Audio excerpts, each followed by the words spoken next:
Suena el teléfono. Son las 22:47. Como cada noche. El mismo tono. La misma herida sonora que corta el aire de mi casa. Ya no miro la pantalla. No hace falta. Sé que es él. Mi hijo. La única voz que aún tiene poder para romper el silencio que dejaste. Roberto. Mamá, ¿estás sola? La misma pregunta. Cada noche. Durante 3 meses. Como si la respuesta fuera una contraseña para algo que yo no alcanzo a entender. Si digo que sí, cuelga. Ni un adiós, ni una respiración.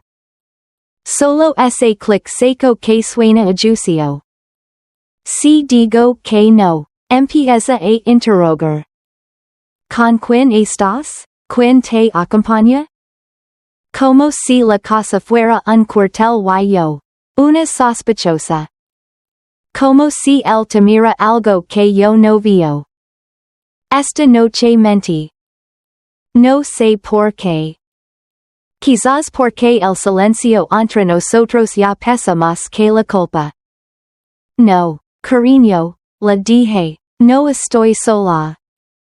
Mi voz sonó rara. Como si viniera de otra boca. Como si intentara convencer a las paredes. Silencio. Y luego, el vacío. Ni su voz, ni su aliento. Solo el clic, frío y final. Me quedé con el teléfono en la mano. Esperando que respirara por mí. Afuera. El viento arrastraba hojas secas por el patio. Y las ramas del naranjo rozaban las ventanas como dedos viejos. Estoy sentada en el sillón de Roberto. Huele a tabaco y a cuero. 2 años sin él y no puedo tirar sus gafas. El reloj de pared, ese que heredó de su abuelo, marca cada segundo como un juicio pendiente. Y entonces? Un sonido que no pertenece a esta casa. La manilla de la puerta de la cocina. La había cerrado. Siempre la cierro después de cenar. El ruido se detuvo, luego volvió, lento, como si probara mi fe. Mi garganta se cerró. Contuve el aire. El silencio se volvió un animal con ojos. Hay alguien afuera. La luz del patio corta el suelo en 2. Y una sombra cruza despacio, humana, cuidadosa. Como si supiera dónde está el miedo. El teléfono está en la mesa. Tan cerca que puedo verlo. Tan lejos que no me atrevo a tocarlo. Cada hueso en mi cuerpo grita, no te muevas. La manilla se detiene. Unos pasos. Suaves primero, luego alejándose sobre la grava del camino. Espero. 1 minuto. 2. 5. Mi corazón suena más fuerte que el reloj. Al fin me levanto, las rodillas temblando como si aprendieran a andar otra vez. Corro la cortina. Nada. Solo la oscuridad y la lámpara del granero, pálida y turca. Y entonces lo vio. En la mesa. Algo que no estaba allí antes. Un sobre blanco. Sin nombre. Sin celo. Colocado con una precisión casi amorosa. En el centro de la madera. Debería llamar a la policía. Eso dice el sentido común. Pero el sentido común no conoce las noches como esta. Lo tomo. El papel es grueso, caro, el que se usa para bodas, no para advertencias. Dentro, una fotografía antigua. Mi casa, 30 años más joven. Roberto sonríe, apoyada en el porche. Yo lo abrazo, con el pequeño Daniel en brazos. Y a nuestro lado, dos desconocidos, un hombre y una mujer, que posan como si pertenecieran a la familia. En el reverso, una frase escrita con una letra que no reconozco.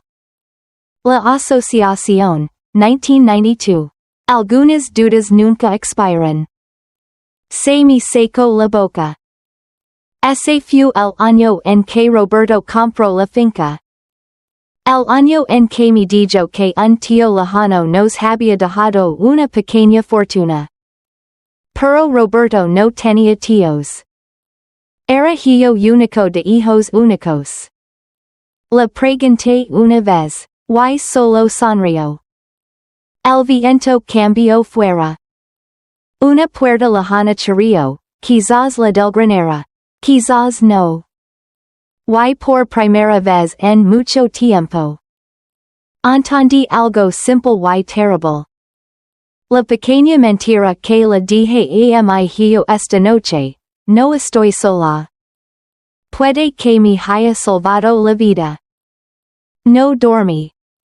Ni esa noche, ni las que vinieron después. Cuando una cosa cambia de air, no vuelve a respirar igual. El silencio se vuelve pesado, y los recuerdos, esas bestias dormidas, se despiertan buscando dueño. Encendí la cafetera solo para oír algo hervir. El vapor empañó la ventana. Y en el reflejo vi mi rostro cansado, los ojos hinchados por algo que ya no era sueño. El sobre seguía allí, en el centro de la mesa, abierto como una boca que acusaba. La fotografía me miraba. 30 años de polvo entre esa sonrisa y esta noche. Roberto, el porche, el bebé. Y esos dos rostros ajenos, congelados en un gesto de pertenencia que nunca existió. Detrás, esa phrase. La Asociación, 1992. Algunas dudas nunca expiran. A veces basta una línea para abrir una tumba. 1992. El año en que todo pareció promesa. El año en que Sevilla respiraba expo. Y nosotros criamos en los milagros del sudor. Vivíamos en un piso pequeño en Triana. Las paredes olían a pan caliente y a humedad. Roberto venía cada tarde con las manos vacías pero los ojos llenos de planes. He encontrado algo. Me dijo una noche de mayo. Una oportunidad limpia. Limpia. Una palabra que ahora sé que suena demasiado bien para ser cierta. Esa oportunidad tenía nombre y dirección. La Asociación de Cooperativas Agrarias del Sur. Así la presento. Una iniciativa privada, decía, para recuperar tierras abandonadas y crear empleo en el campo andaluz. Sonaba a esperanza, a país nuevo. El hombre que lo dirige se llamaba Don Guillermo Mares, y su esposa, Catalina. Él tenía el porte de quien manda sin alzar la voz. Ella, el tipo de sonrisa que bendice mientras evalúa el precio de tu alma. Nos invitaron a cenar en su finca, a las afueras de Carmona. Una casa blanca, inmensa, con un jardín que olía a jazmín y promesas. Yo nunca había visto una vigila tan brillante ni copas tan delgadas. Catalina me tomó de la mano y dijo. Tú tienes manos de tierra, querida, eso no se aprende, se hereda. y senti que algo en mi se ebria. Como si me hubieran llamado por mi verdadero nombre. Durante la cena, los hombres hablaron de números y hectáreas. De inversiones extranjeras, subvenciones, y palabras que yo no entendía. Roberto tomaba notas con una emoción que no la veía desde que nacimos a Daniel. Solo necesitamos tu firma, dijo Guillermo, levantando su copa. Un préstamo pequeño, casi simbólico, y en 6 meses tendrás tu propio terreno. Roberto me miró como un niño pidiendo permiso. Yo asentí. Porque así empiezan las heridas, con un gesto de amor mal entendido. Un mes después, llegó el dinero. En efectivo. Lo recuerdo bien porque lo guardamos en una caja de galletas bajo el fregadero. Hasta que el banco abra la cuenta, dijo él. Con ese dinero compramos una vieja finca en las afueras de Sevilla Este. Con naranjos secos y un pozo abandonado. Roberto lo llamó, nuestro comienzo limpio. Yo preferí no mirar demasiado el color de las manitas. A veces el alma sabe, incluso cuando la mente no pregunta. El primer verano fue puro fuego y esperanza. Daniel corría entre los circos, inventando reinos. Roberto salía cada amanecer con los jornaleros que contrató, gracias a la asociación. Yo preparaba gazpacho y escribía listas en una libreta azul que aún conservó. Pero al salir la noche, cuando el campo se volvía sombra y las luciérnagas prendían sus lámparas pequeñas, Roberto no miraba igual. Había algo detrás de sus ojos. Algo que no se atrevía a traer a la mesa. Una madrugada lo encontré en el despacho, escribiendo a máquina. Papeles por todas partes. Nombres, cifras. Y una palabra que se repetía. Transferencia. ¿Qué es esto, Roberto? Pregunté desde la puerta. Él se giró despacio. No me miró con culpa. Me miró con miedo. Negocios de la asociación, dijo. No te preocupes. Pero en su voz ya había algo que no conocía, el tono de quien miente por amor. Un mes después, recibí una carta sin remitente. Solo una línea escrita a máquina. No todos los socios firmaron por lo mismo. La rompí y la tiré. No quería preguntas. Yo aún creía que el silencio podía ser una forma de fe. Las primeras grietas llegaron con el otoño. Un tractor nuevo apareció en la finca sin factura. Luego, un almacén construido en la noche, con obreros que nadie conocía. Roberto empezó a viajar a Madrid, por trabajo. Regresaba cansado, ojeroso, con olor a tabaco caro y culpa. Cuando le pedí explicaciones, me abrazó. Todo esto es por nosotros. Por Daniel. ¿Y si nos cuesta el alma? Pregunté. El alma también come, mujer, respondió, y me besó la frente. Esa fue la primera vez que lo vi llorar. La Navidad llegó temprano aquel año. Invitamos a Guillermo y Catalina. Trajeron vino francés, regalos para el niño, y una sonrisa demasiado grande. Durante la cena, Guillermo brindó por los frutos de una colaboración próspera. Roberto no levantó la copa.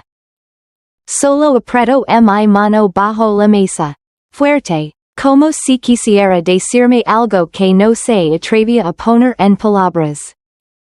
Después, Cuando todos se fueron, subió al despacho y cerró con llave. Desde el pasillo escuché el sonido del fuego. Y su voz baja, hablando sola. Entre sin permiso. La chimenea ardía con fuerza, devorando papeles. Sobre la mesa, una caja de madera con el sello de la asociación. Dentro, un sobre con dinero y una nota breve. Pago final, 31 de diciembre, archivo cerrado. ¿Qué has hecho, Roberto? No contesto. Solo digo. Prométeme que, si algún día algo me pasa, no preguntes. Y si ya pasó, cesaré. Entonces calla, di, el silencio también puede proteger. Y lo hizo. Durante años. Pero el silencio no cura. Solo conserva la herida para que un día sangre más limpio. Aquella noche, el reloj del pasillo se detuvo por primera vez desde que lo heredamos. Como si hasta el tiempo se negara a seguir su mentira. Yo me acosté sin rezar. No me atreví. El sueño olía a ceniza. Los años siguientes fueron una obra de teatro ensayada. Los vecinos creían que éramos prósperos. Daniel creció entre cosechas, sin saber que cada árbol del huerto tenía raíces prestadas. Roberto enfermó lentamente, una tos que no curaba, una mirada que se iba apagando. Y murió con el secreto intacto. En su funeral, Catalina me abrazó. Tenía los ojos secos. Y en el oído me susurró. Algunas dudas no se pagan con dinero, querida, se pagan con herencia. No entendí entonces. Ahora sí. Porque 30 años después, esa frase regresó.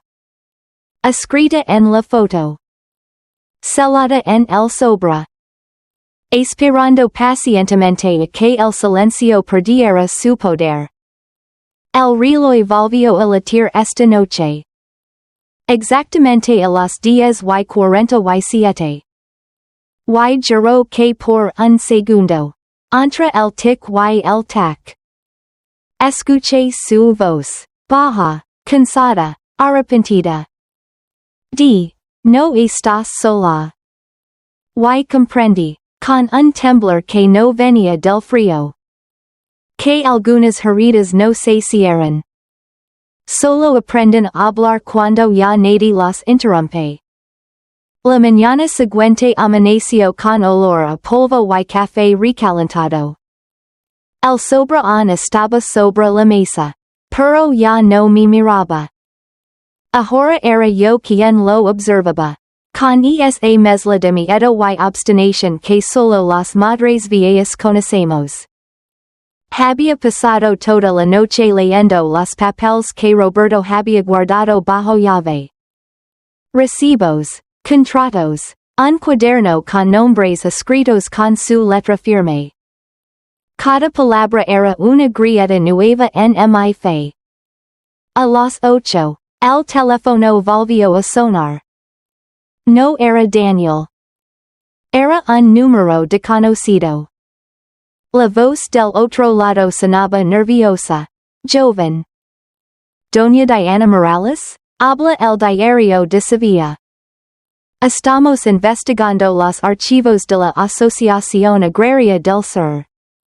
Su nombre aparece vinculado a los fondos de 1992. ¿Podría hacer una declaración? No dije nada. Solo colgué. Pero el silencio posterior ya no era inocente. Era público. A mediodía, Daniel llegó sin avisar. El coche frenó tan brusco que el polvo levantado cubría la verja como una cortina de vergüenza. Entró sin saludar, con el periódico en la mano. La tinta en fresca manchaba sus dedos. ¿Es esto verdad, mamá? El titular gritaba. El escándalo del 92, la finca Morales. Herencia o encubrimiento. Debajo, una foto mía de hace 30 años. Sonriendo. Ignorante. Cómplice por omisión. ¿De dónde sacaron esto? Pregunté. De los archivos del notario. Del banco. De ti. Tu firma está en todos los papeles. Mamá. Sus ojos eran los de un fiscal. No los de un hijo. Y comprendí, con el corazón encogido, que la justicia empieza siempre por la casa. Yo no sabía, le dije. Tu padre me pidió confianza. Y yo, confié. Daniel lanzó el periódico sobre la mesa. No sabías, no preguntabas, no veías, y ahora quieres que te cree? 30 años calada, y justo ahora todo el país te está escuchando. El eco de su voz rompió algo en el aire. Yo no lloré. El llanto no sirve cuando la verdad ya está despierta.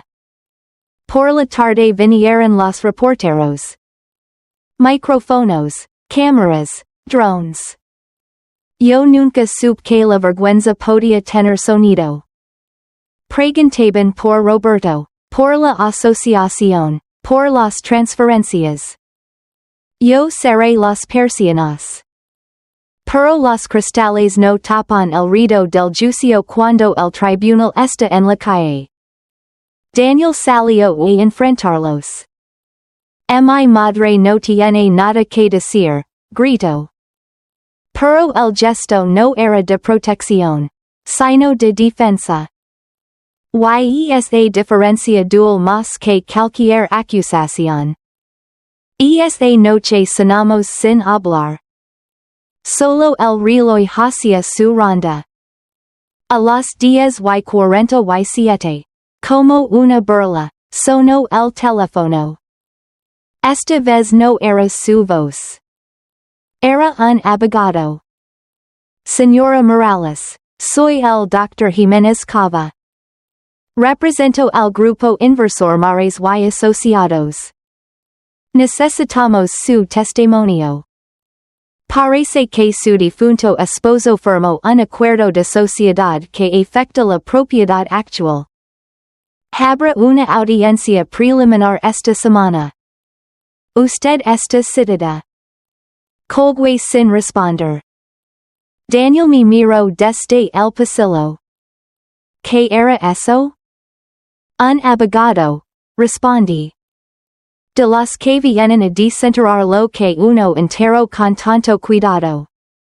Mamá, ¿te das cuenta de lo que significa esto? Si el terreno fue comprado con dinero ilícito, pueden quitárnoslo todo. La casa, la finca, los naranjos, todo. Quizás sí justo, dije sin mirarlo. Quizás el alma también necesita perder para recordar quién es. El juicio se anunció en televisión. Caso Morales, la viuda del 92 rompe su silencio. Mi nombre, mi historia, mi peña. Todo reducido a un titular. La sala del tribunal era fría. El mármol olía a polvo y eco. Frente a mí, una hilera de rostros de conocidos, periodistas, abogados, curiosos. Y en el centro, el retrato de Justicia. Una balanza que nunca aprendió a pesar la culpa. El juez, un hombre joven, con voz de seminarista, me pidió que declarara. Sus palabras sonaban limpias, como si la pureza fuera una oficia. Señora Morales, ¿sabía usted del origen irregular de los fondos con los que su marido adquirió la finca? No, Señoría. Firmo documentos asabiendas de su falsedad. Firme por amor, no por dinero. El amor no es defensa legal, señora. Tampoco lo es el silencio, señoría. Hubo un murmullo. Un periodista tomó nota. En ese instante, comprendí que el juicio del alma no se celebra en los tribunales, sino en las miradas que te escuchan sin atreverse a creer. El abogado de la otra parte, un hombre con traje gris y sonrisa profesional, presentó pruebas. Copias de contratos, extractos bancarios, celos de la asociación. Todo en orden, todo legal, todo sucio. Su difunto esposo recibió fondos del señor Mares para la compra de la propiedad, dijo. A cambio, él debía destruir los registros contables que vinculaban la asociación con una red de lavado de dinero. Usted, señora, aparece como beneficiaria directa de esas transacciones. Daniel bajó la cabeza. Yo no. Mire al abogado a los ojos. ¿Y qué ganaron ustedes, además del dinero? Estabilidad, progreso, respondió con cinismo. ¿Y qué perdieron? Pregunté. No supo contestar. Nadie sabe nombrar lo que pierde cuando lo vende. Al salir del tribunal, las cámaras me seguirán. Preguntas, flashes, ruido.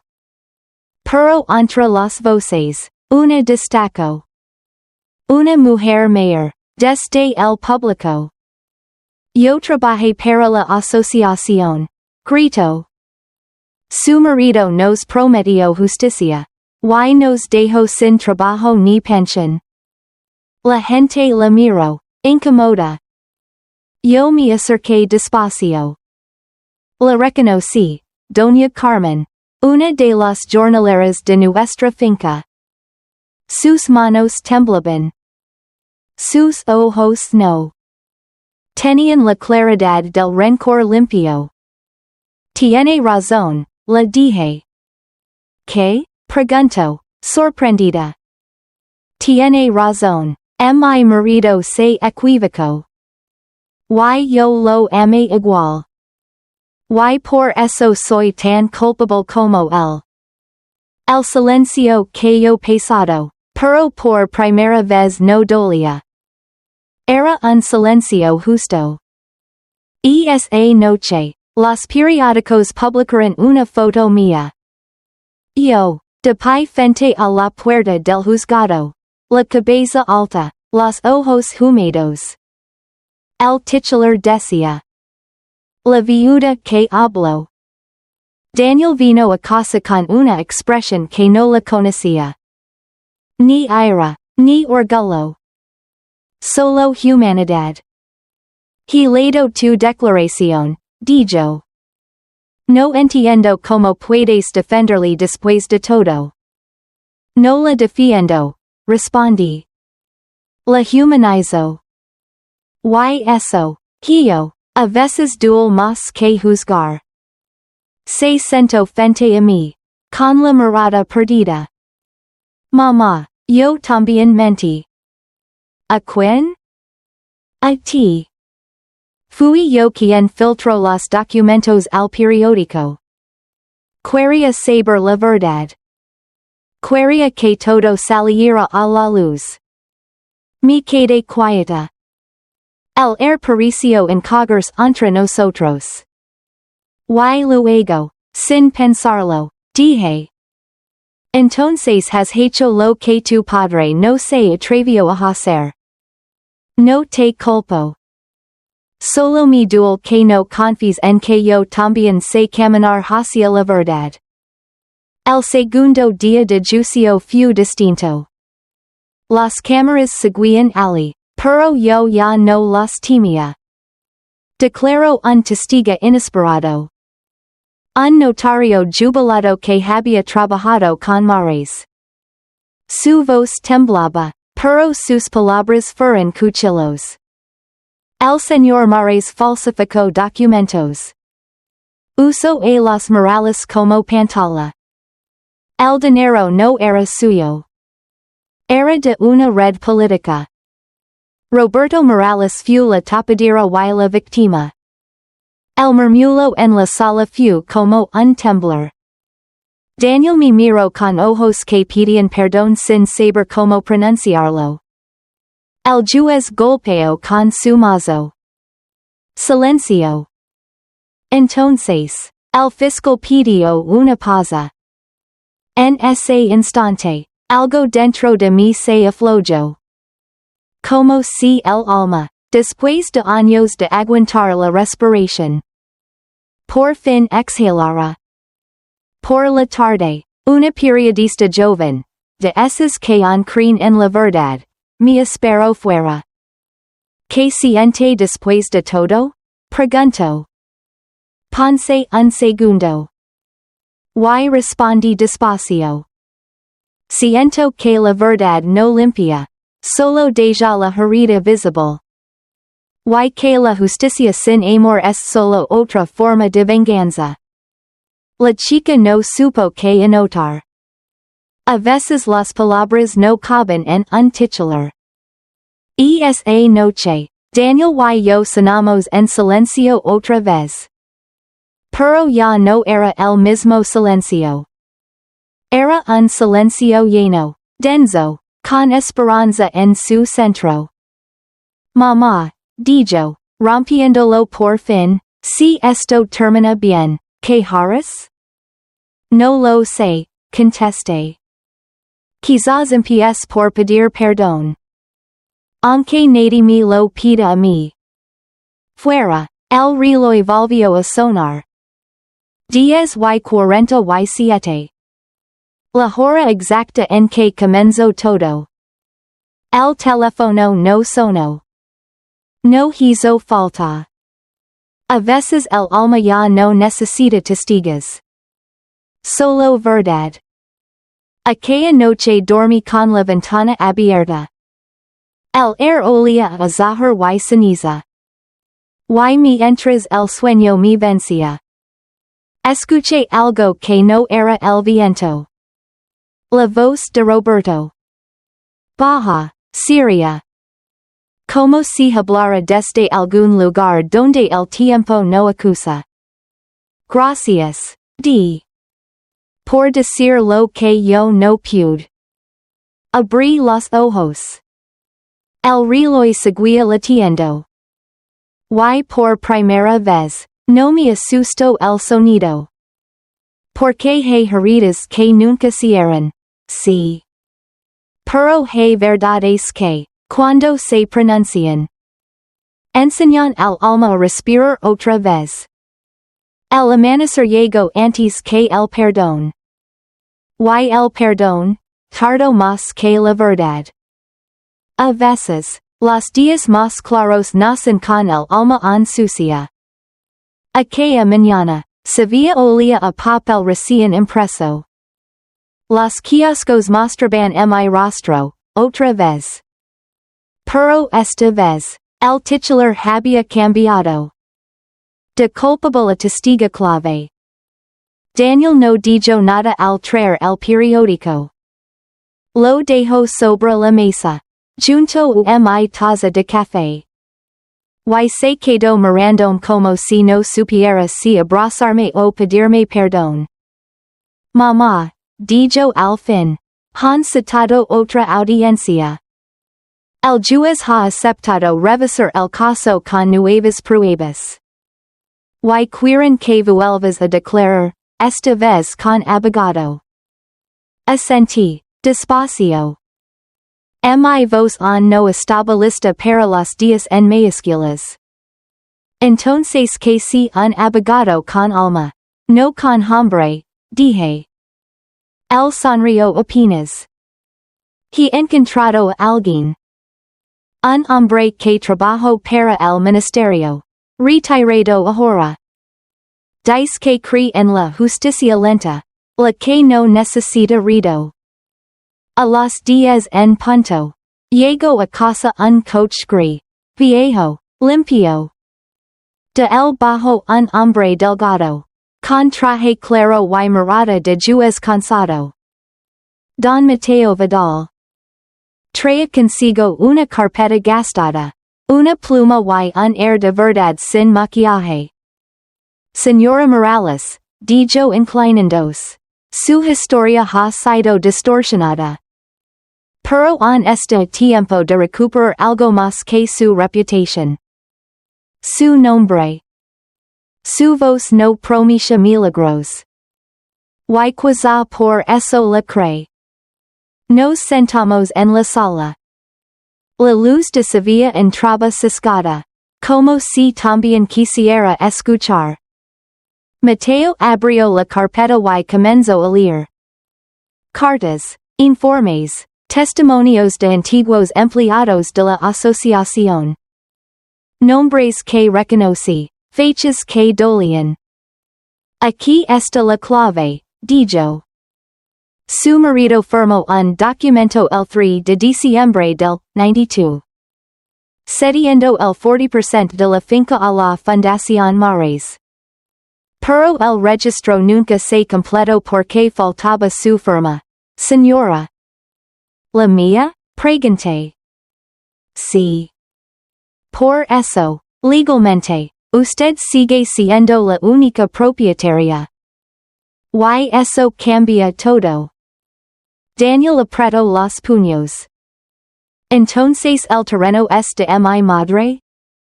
Sí, respondió Mateo, y eso implica que el dinero, los beneficios y las culpas también lo son. Pero ahora, lo que necesitamos no es esconder la verdad, sino usarla. El juicio se reanudó una semana después. Esta vez, la sala estaba llena hasta el techo. Cámaras, micrófonos, y un air de espectáculo moral. Yo llevaba un vestido gris. El mismo color con el que enterré a Roberto. Tal vez porque hay batallas que solo se ganan con sobriedad. Don Mateo habló primero. No con grandilocuencia, sino con fe de notario. Señoría, dijo, el nombre de mi cliente ha sido arrastrado durante 30 años. Por un error que no fue suyo, sino del sistema que la convirtió en pantalla. Hoy presentamos la prueba de que la señora Morales es la única titular legítima de la finca y de las tierras afectadas. Y que, lejos de ocultar un delito, fue víctima de un engaño que sostiene la economía de algunos poderosos. El juez lo azucó sin pestañear. Pero los murmullos detrás eran ríos de rumor.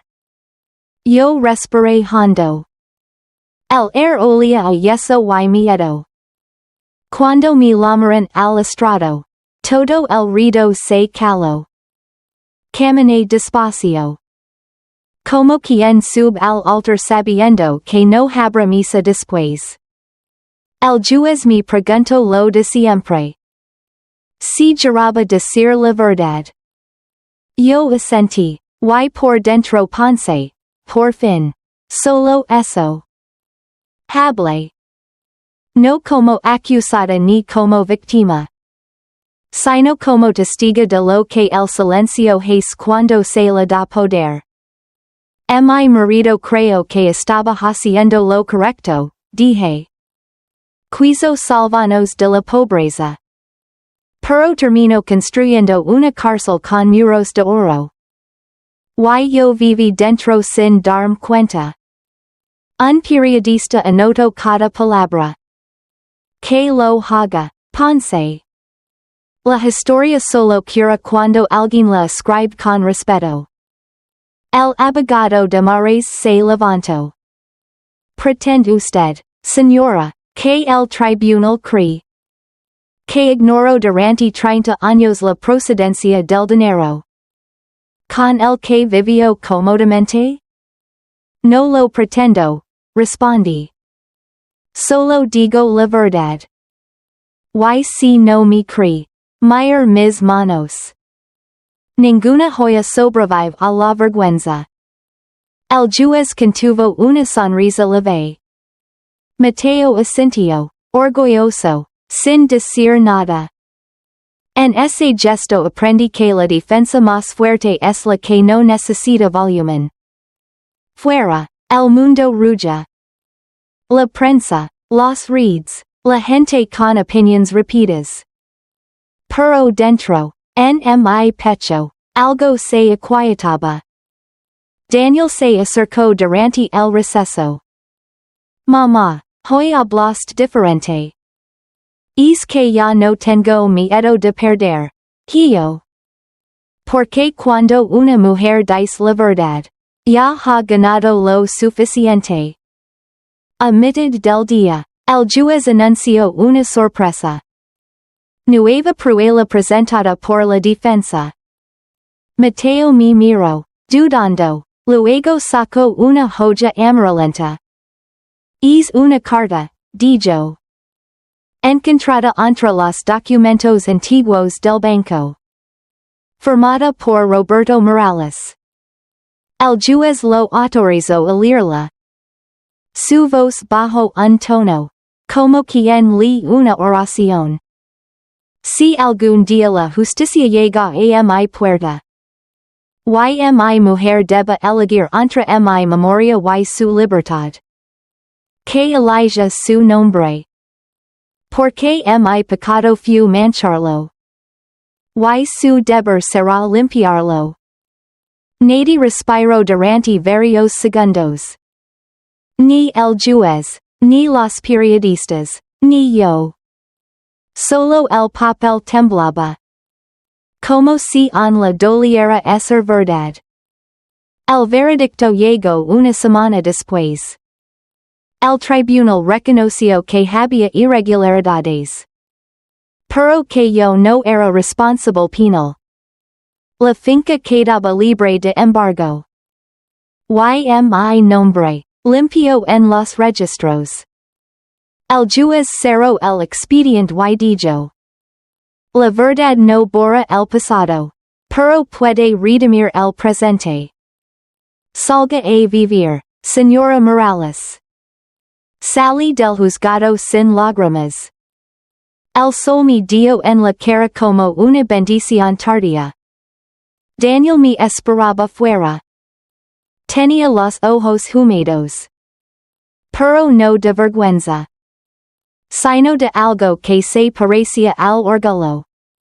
Los días siguientes fueron una procesión de cámaras, flores y titulares nuevos. Me entrevistaron en la radio local. Me preguntaron si perdonaba a Roberto. Respondí. Lo perdono, porque me enseñó lo que no quiero hacer. Y eso, a veces, es la lección más honesta del amor. También me preguntaron por Daniel. Mi hijo es mi segunda oportunidad, dije.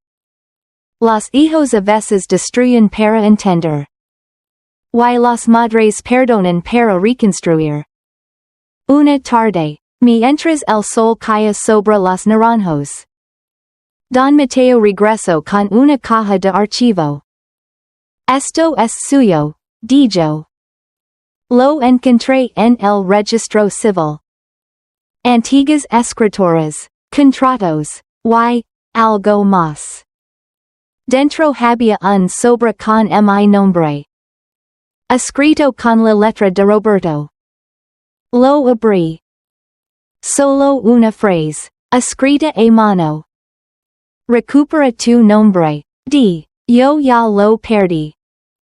El papel olía a tiempo. A arrepentimiento. Lo doble, lo guardé en el bolsillo del vestido. No lo logré. Hay cartas que se entienden sin lágrimas. Un mes después, plantamos un árbol nuevo en la finca. Daniel lo hizo con sus propias manos. ¿Cómo lo llamarás, mamá? Pregunto. El árbol del nombre. Le dije. Porque cada raíz será una sílaba de lo que recuperamos. Los vecinos vinieron. Trajeron pan, vino, silencio. Y por primera vez en mucho tiempo.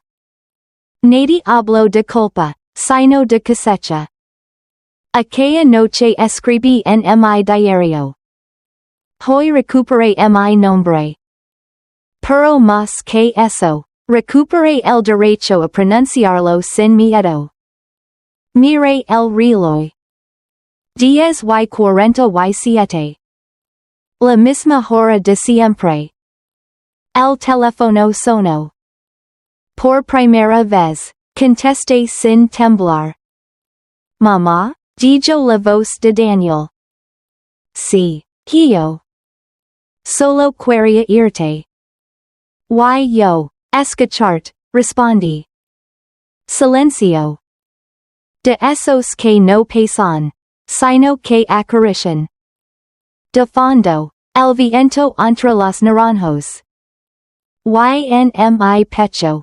Esa certeza pequeña y luminosa. Que los nombres limpios suenan como promesas que ya no necesitan jurarse. El día en que recuperé mi nombre. No fue el día del veredicto. Ni el día del titular. Ni siquiera el día en que me creyeron. Fue este. Aquí, ahora. Sentada en la casa donde empezó todo. Oyendo el reloj decir que el tiempo, a veces, también sabe pedir perdón. El día amaneció como una página limpia. No porque el pasado hubiera desaparecido, sino porque, por primera vez, el presente se atrevía a escribir con su propia letra. Daniel me llamó temprano. Su voz tenía ese temblor que conozco desde que era niño. Cuando pedía perdón sin saber si yo sabría recibirlo. Mamá, hoy hablaré.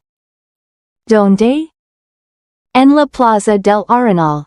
Vendrá prensa, y vecinos. Quiero pedir perdón, no en un comunicado, sino con la cara descubierta. Guarde silencio. No para castigarlo, sino para darle espacio a su valentía. A veces un hijo solo necesita oír su propio corazón sin la respiración de su madre encima. A mediodía, la plaza parecía una iglesia sin techo. La luz caía como una bendición que aún no sabía a quién elegir. Había cámaras, sí, pero también había sillas de plástico. Niños con helado, mujeres con abanicas, y hombres de manos gastadas. La ciudad real, no la de los titulares. Daniel subió a una tarima baja. No lavaba traje. Solo una camisa clara y la mirada de quien ha aprendido a mirar hacia adentro. Me llamo Daniel Morales, dijo. Y quiero pedir perdón. A mi madre, primero. A los jornaleros que trabajaron para nosotros creyendo en una promesa que nunca llegó. A los vecinos que hicieron filas para comprar naranjas con el sabor de una mentira. Quise la verdad y la busqué con rabia. Filtré documentos. Hablé a escondidas con periodistas. Pensé que la luz se abría a golpes. Pero me equivoqué. La luz se abra con respeto. Su voz no tembló después.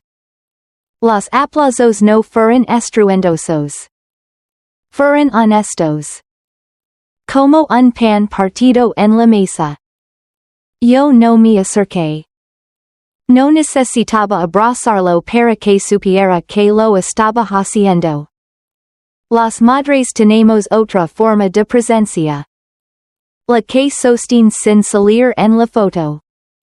Al terminar, Una periodista le preguntó. ¿Y ahora qué? Ahora trabajaremos, dijo Daniel. Con las manos. No solo con la boca.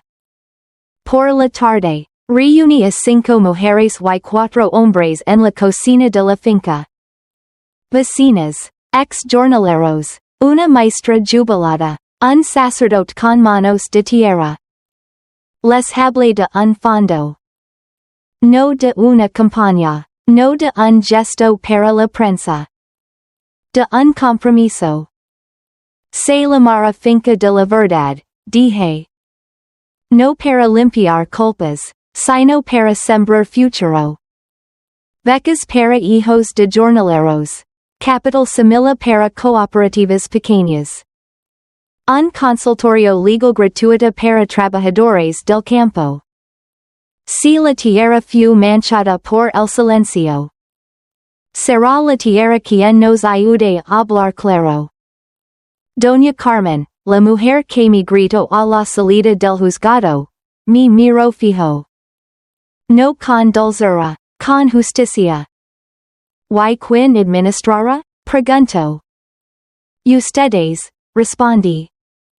Con un consejo abierto, actas públicas, cuentas claras. Mi nombre estará en la puerta. Pero las llaves en sus manos. Doña Carmen tardó en asentir. Cuando lo hizo, sentí que el reloj de la casa reanudaba un compás nuevo. La primera donación fue mía.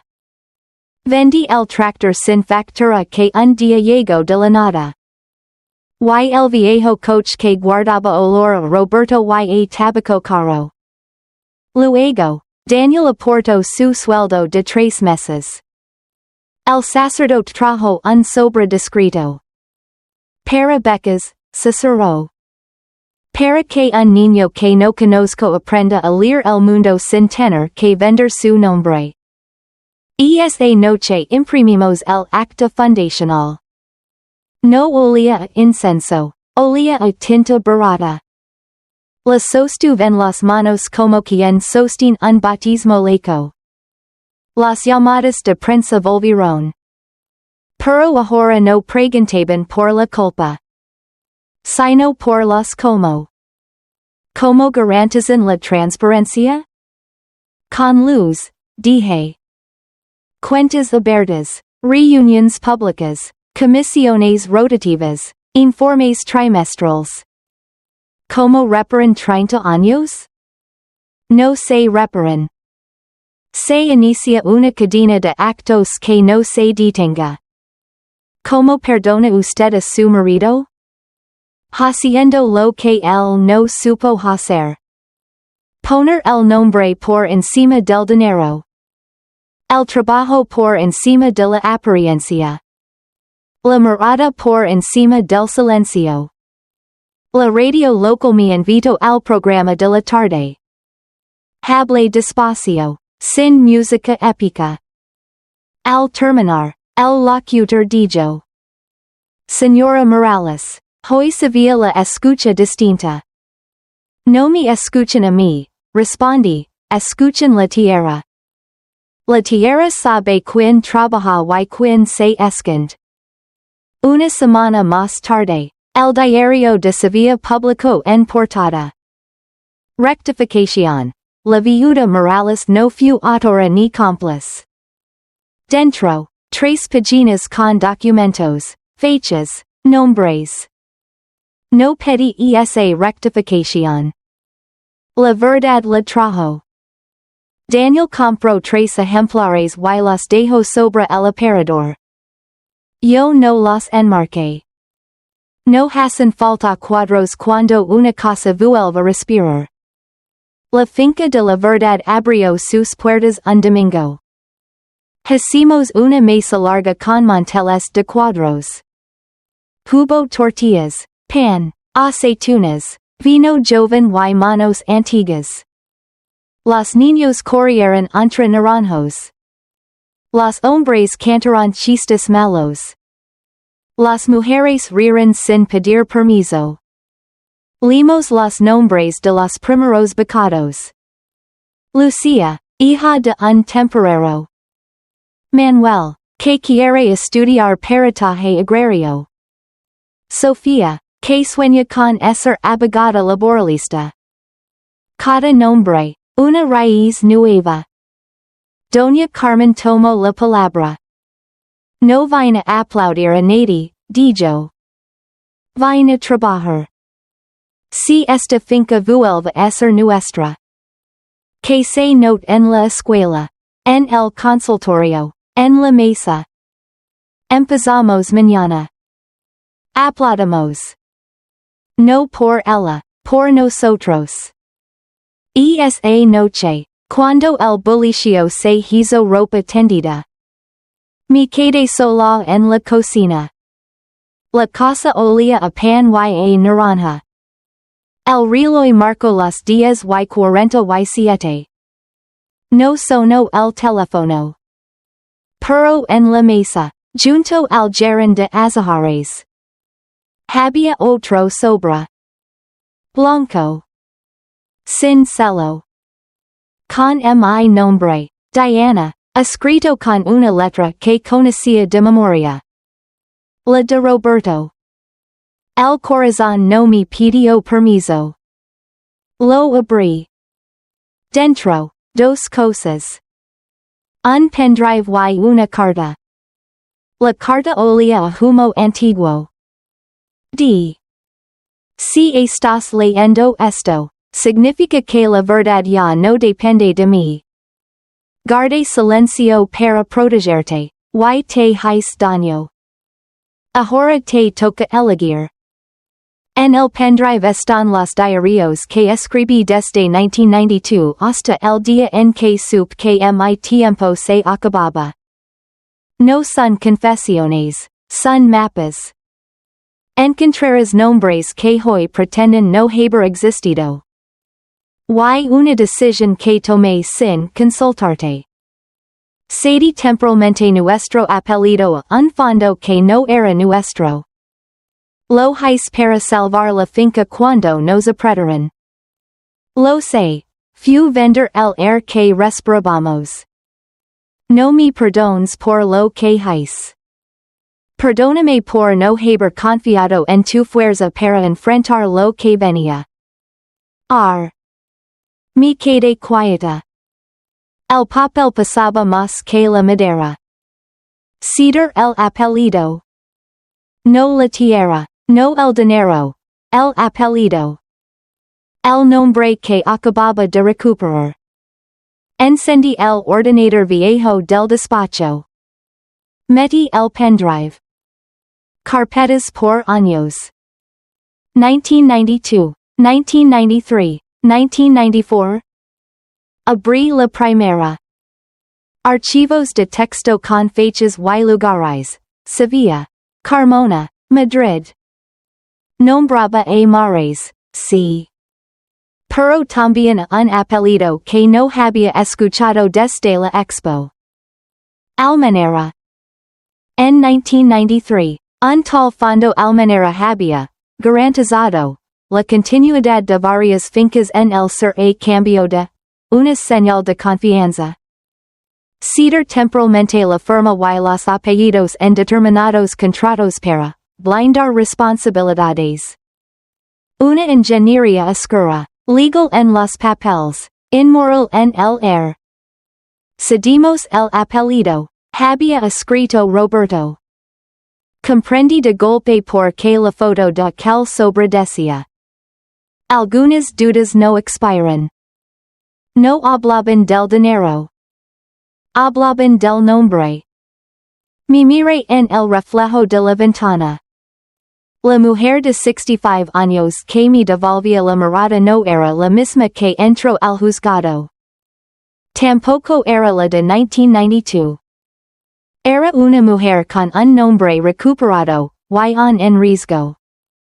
Escuché a Daniel llegar al pasillo. Mamá, ¿todo bien? Sí, dije, y no era verdad. Ven, hay algo que debes leer.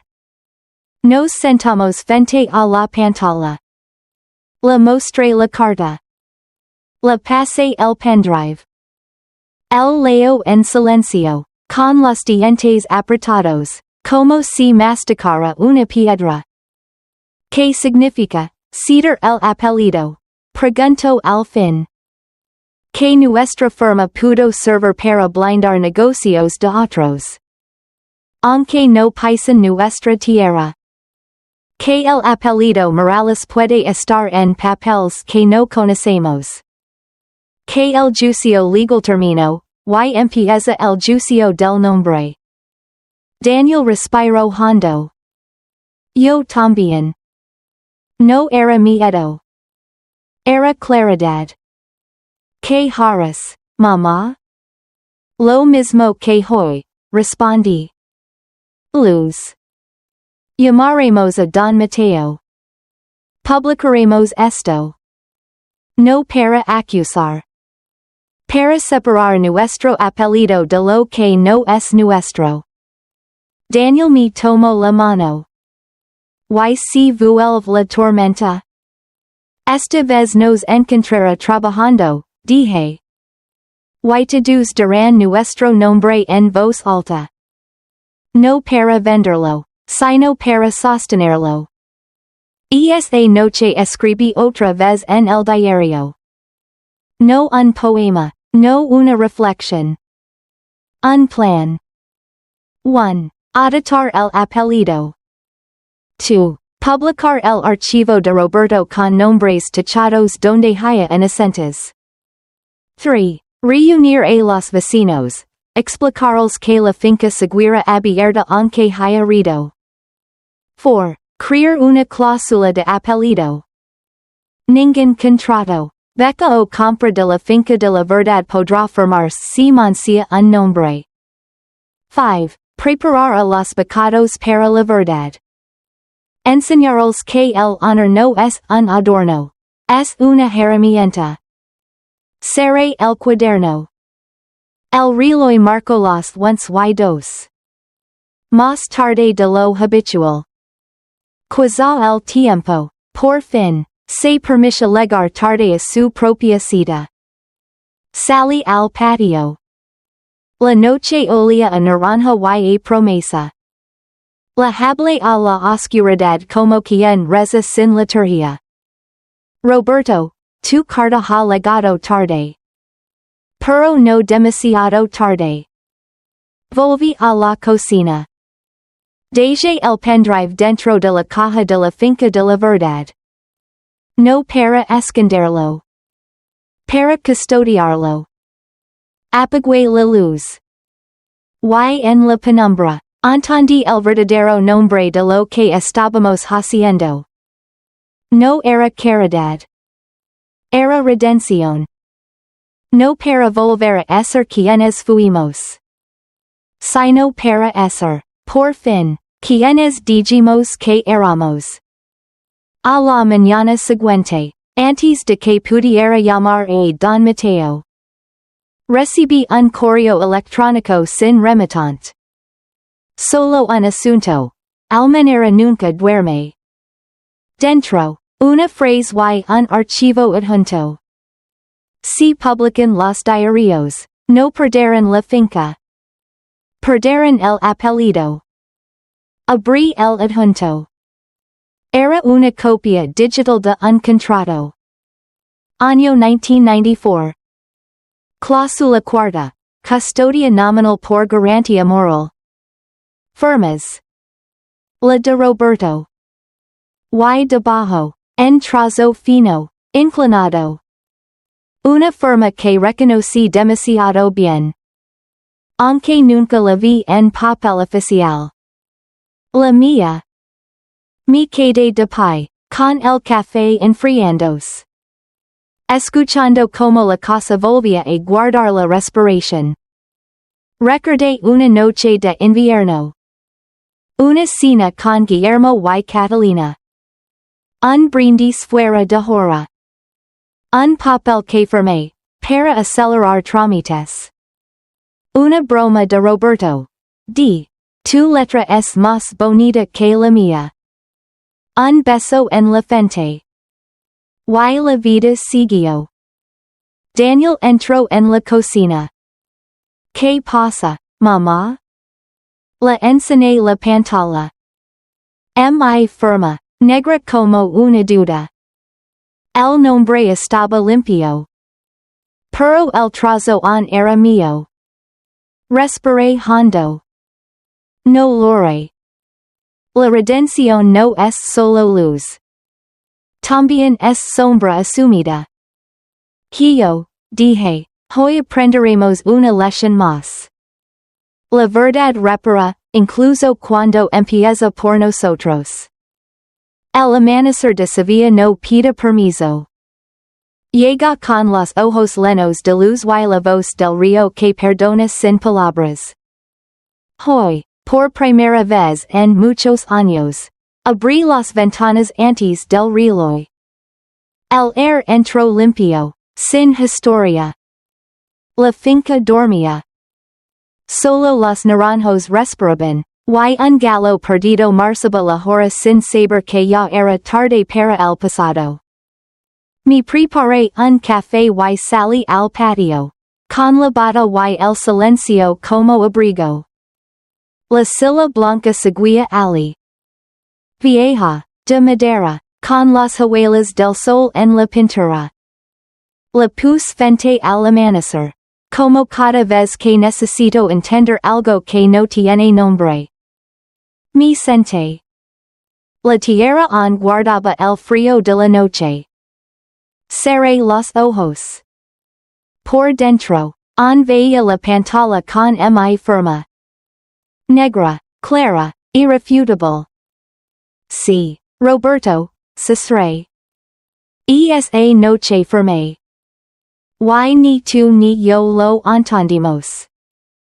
Porque el amor, cuando se disfraza de confianza, puede ser más ciego que el miedo. No quise esconderlo. Mismo, envié el documento al periódico. Con un texto corto, sin adornos. Esta firma es mía. La asumo. Pero no representa mi conciencia, sino mi ignorancia. Que sirva como advertencia. Ningún amor justifica un silencio que compromete el nombre. Lo publiqué con mi nombre completo, Diana Morales. Sin viudes, sin título. Solo mujer. A los 10 minutos, el teléfono empezó a sonar. Primero Daniel, luego Don Mateo, después periodistas. Ninguno entendía por qué lo hice. Yo sí. Porque la redención no se gana escondiendo la última piedra, sino poniéndola en el lugar donde todos pueden verla y decidir si tropiezan o no. Ahora, mientras la luz sube por las hojas, siento que el mundo vuelve a tener temperatura humana. Los sonidos cotidianos, el viento, el motor lejano, el tintinir de una taza. Ya no son ecos del pasado. Son presencias. Daniel sale al patio. Trae pan, café, y una expresión de hombre que ya no necesita justificarse. ¿Salió la publicación? Pregunta. Sí. ¿Y tienes miedo? Un poco, respondo. Pero es un miedo tranquilo. Como el que siente quien ya ha pagado su deuda. Nos quedamos callados un momento, viendo como el sol sube por el muro encalado. La luz cae sobre la silla. Daniel la toca. ¿Por qué siempre la pones aquí? Porque fue de tu padre, le digo. La compro el verano que plantamos los primeros naranjos. Decía que era, la silla de pensar. Yo la llamo, la silla de perdonar. Porque aquí entendí que perdonar no es olvidar, sino recordar sin dolor. Daniel se sienta en el suelo. A mis pies. Como cuando era niño. Me miras sin prisa. Mamá, ¿alguna vez lo perdonaste de verdad? Cada día un poco, respondo. El perdón no es una fecha. Es un verbo. Y los verbos se conjugan viviendo. Al mediodía, vino Don Mateo con un sobre. Señora Morales, dijo, llegó un reconocimiento oficial. Su finca ha sido inscrita como Patrimonio Cultural Agrícola de Sevilla. Y el nombre, Finca de la Verdad, ya está registrado legalmente. Nadie podrá usarlo para fines comerciales. ¿Y el apellido? Pregunté. El apellido está limpio, respondió. Su firma fue utilizada como garantía en un fondo que ya no existe. He enviado la documentación para anularlo. En 3 meses, todo quedará cerrado. Sonreí. Por dentro, algo se acomodó. Como si el alma, por fin, encontrara donde apoyar la cabeza. Le di las gracias. Mateo se marchó. Antes de irse, dejó una frase que aún me acompaña. La justicia tarda, pero cuando llega, trae silas. Esa tarde hicimos una pequeña ceremonia. No oficial, solo humana. Colocamos la silla blanca bajo el naranjo mayor. Y colgamos un cartel de madera con letras grabadas. Aquí se sienta quien ha decidido no mentir. Los niños de la aldea la rodearon. Uno preguntó. ¿Y si alguien miente otra vez? Que se siente igual, dije. Quizá el árbol le enseñe lo que nosotros olvidamos. Rieron. El viento también. Hasta los pájaros parecían estar de acuerdo. Por la noche, cuando todos se fueron, encendí una vela junto a la silla. El fuego pequeño dibujaba sombras suaves. Abrí el diario y escribí la última página. He aprendido que la verdad no se hereda. Se cultiva. Que el perdón no se otorga. Se practica. Y que los nombres limpios no hacen ruido. Solo dan luz. Apagué la vela con los dedos. Como quien bendice el aire. Y por un segundo, juró que lo escuché. Esa respiración leve que conocí durante 40 años. La voz de Roberto, mezclada con la del viento. Gracias, di. Por no mentir por mí. No me guiaré. No hacía falta.